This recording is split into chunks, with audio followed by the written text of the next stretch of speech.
Então, é importante, eu acho, para o investidor, é sempre ter calma. Então, talvez a recomendação-chave aqui é muita calma nessa hora.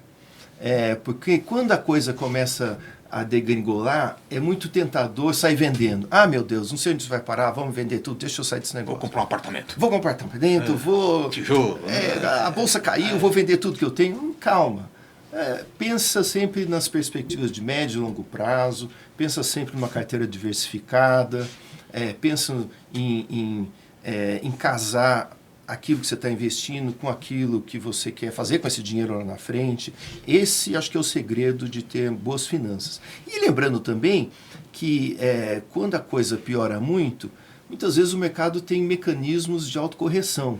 Você vê as tarifas recentes lá nos Estados Unidos, a coisa começou em uma direção muito ruim, o mercado reagiu, inicialmente o governo lá parecia não estar dando muita bola para isso, até que chegou um ponto e falou, olha, né, aqui não dá. Então, tem esses mecanismos de autocorreção. Então é importante a gente ter em mente isso, olha, quando a coisa começa a piorar, e de repente você sai fora do mercado e aí perde a melhora quando ela vem. Mas, Marcelo, diferente de outros momentos que a gente passou que foram desafiadores, você pega 2008, você teve uma situação de a quebra de um banco.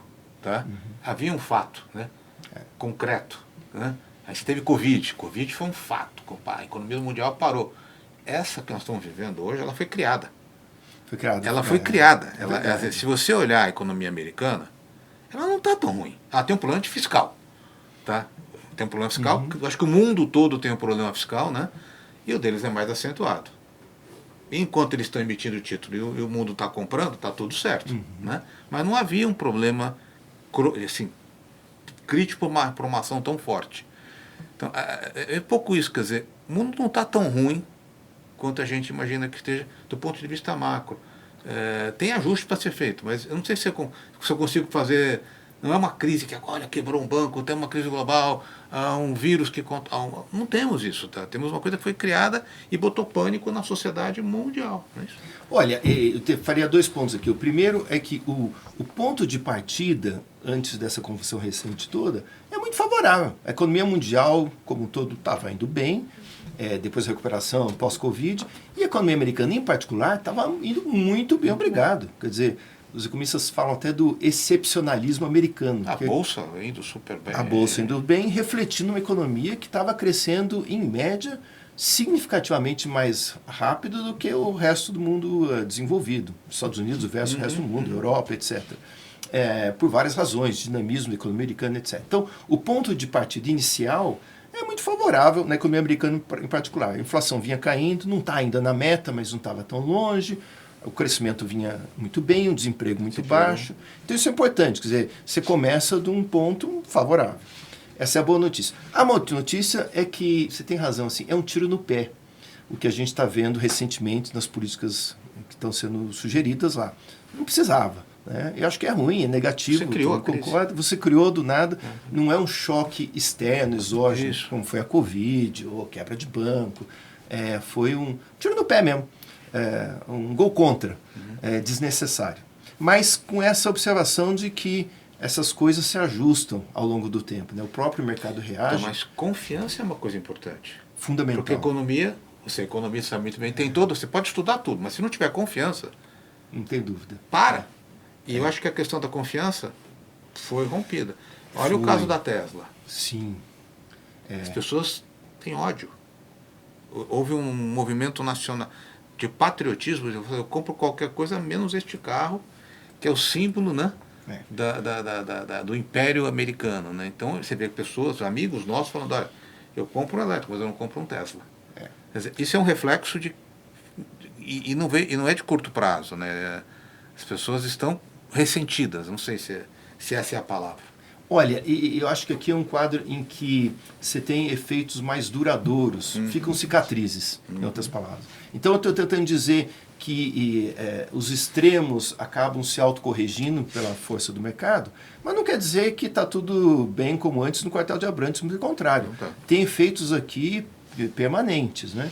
Um deles é a confiança. Quer dizer, é difícil hoje para os mercados terem a confiança na política americana do jeito que você tinha no passado, porque fica a dúvida, bom, Tudo bem, a tarifa foi imposta, foi retirada. Quem me garante que amanhã, qualquer momento, não sei, daqui a meia hora, quando acabar nessa conversa aqui, de repente já mudou de novo, né?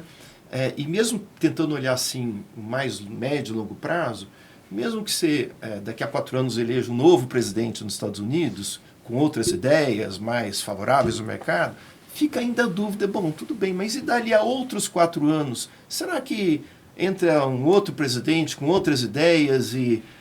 Então, eu acho que há danos permanentes na percepção, na confiança das pessoas, e há danos permanentes também na geopolítica, né? Esse arranjo que a gente tinha, com a Europa em particular, contando ali com o guarda-chuva da OTAN, né, para não precisar gastar com gastos militares, com defesa. Esse mundo acabou. Os europeus estão desesperados, correndo atrás do prejuízo. Mas você não acha que os europeus vão acordar?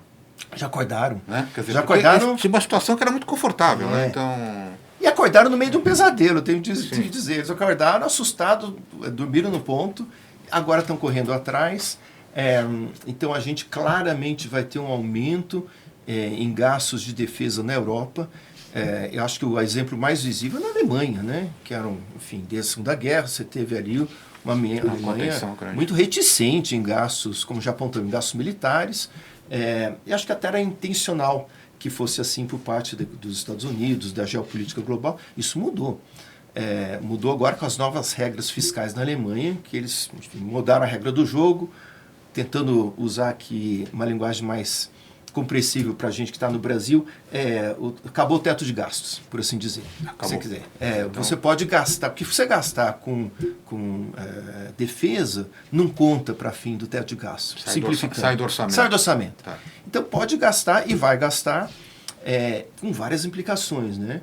Uma é a implicação da dívida. Alguém tem que pagar essa conta.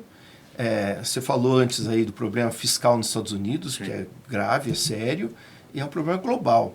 Você mencionou que eu trabalhava no FMI, e a sigla em inglês é IMF, né? A brincadeira que tinha lá é que a IMF não quer dizer International Monetary Fund.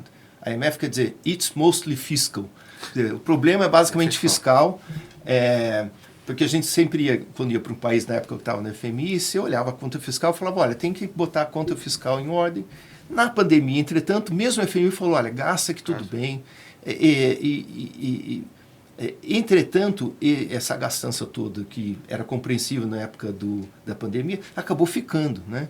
Poucas coisas são tão permanentes como o aumento temporário de gasto. Então, você vê, tem um problema fiscal no mundo inteiro que é agravado com esse maior gasto militar, particularmente na Europa. Então vai ter um problema de dívida, e aí em algum momento as gerações futuras vão ter que pagar. Você está colocando assim, gastos ampliados, inflação crescente.